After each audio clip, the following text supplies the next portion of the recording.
Μετά τον ημιτελικό αποφάσισε να κλείσει τους προσωπικούς λογαριασμούς στα μέσα κοινωνικής δικτύωσης. Θα ήθελες να αναφερθείς σε αυτό, γιατί ξέρεις, πολλοί κόσμος δεν γνωρίζει τις συμπεριφορές που αντιμετωπίζετε και τις πιέσεις. Ξέρεις,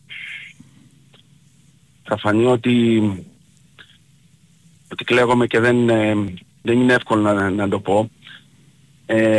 Είναι απόφαση συνειδητή και δεν θα την αλλάξω.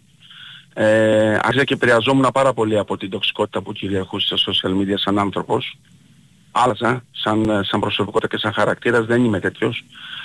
Είμαι, όπως σου είπα, 23 χρόνια στον Ολυμπιακό, δεν μπορεί κανένας αντίπαλος να μου πει ούτε μία φορά ούτε ένα δευτερόλεπτο τον έχω προκαλέσει.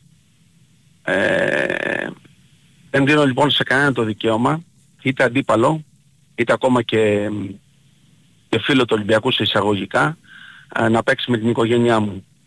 Όλο αυτό το διάστημα λοιπόν στα social media κάποιοι με παρουσίαζαν ως παιδόφιλο και κάποιοι άλλοι καταράστηκαν φίλοι, τα παιδιά μου, γιατί χάσαμε στον ημιτελικό με τη Μονακό.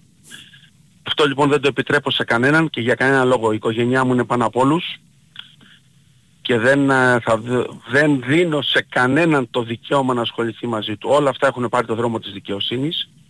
Όλοι αυτοί που το έκαναν να είναι σίγουροι θα το πληρώσουν και δεν θα σταματήσω μέχρι να το πληρώσω.